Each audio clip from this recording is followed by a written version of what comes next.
have been a decade of breakthroughs and developments in medicine and psychiatry.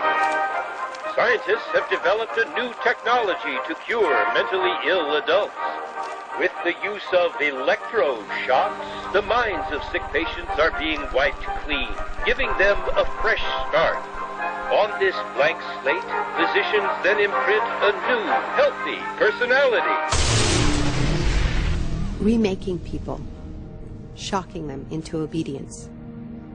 This is a story about that powerful idea.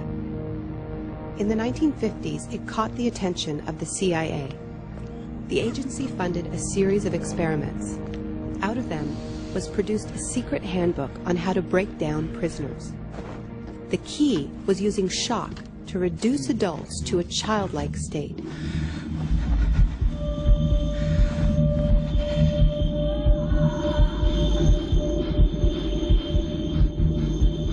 It's a fundamental hypothesis of this handbook that these techniques are in essence methods of inducing regression of the personality.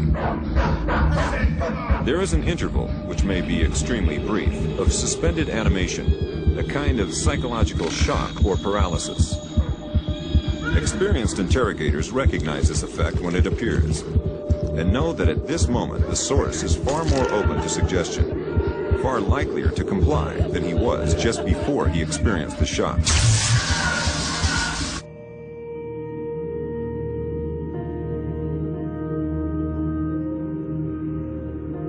But these techniques don't only work on individuals.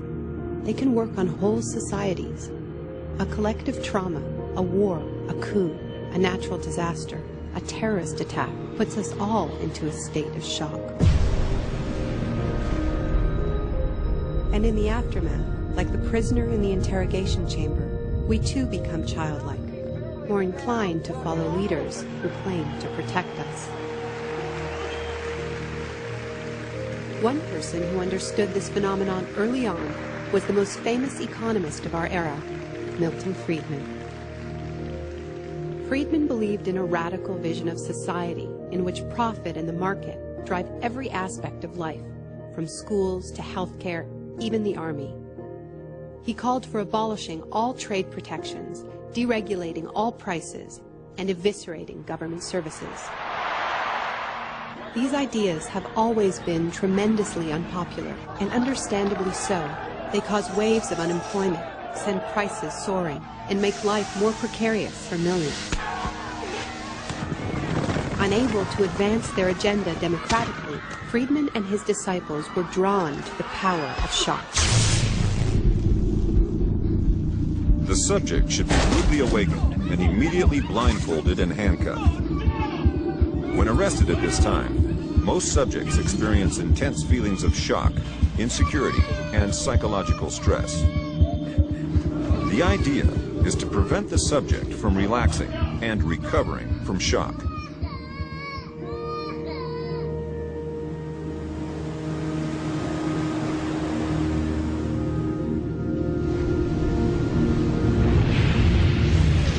Friedman understood that just as prisoners are softened up for interrogation by the shock of their capture, massive disasters could serve to soften us up for his radical free market crusade. He advised politicians that immediately after a crisis, they should push through all the painful policies at once before people could regain their footing. He called this method economic shock treatment. I call it the shock doctrine. Take a second look at the iconic events of our era, and behind many, you will find its logic at work. This is the secret history of the free market. It wasn't born in freedom and democracy. It was born in shock.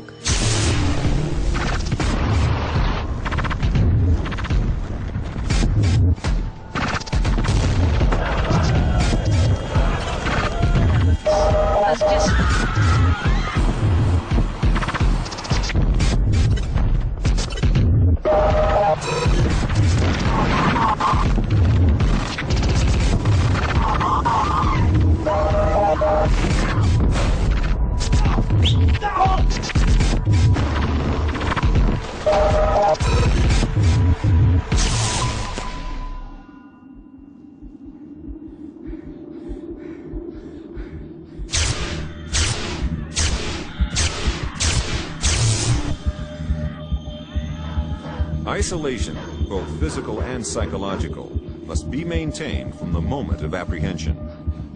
The capacity for resistance is diminished by disorientation. Prisoners should maintain silence at all times. They should never be allowed to speak to each other. There's one other thing I've learned from my study of states of shock. Shock wears off. It is by definition a temporary state. And the best way to stay oriented, to resist shock, is to know what is happening to you and why.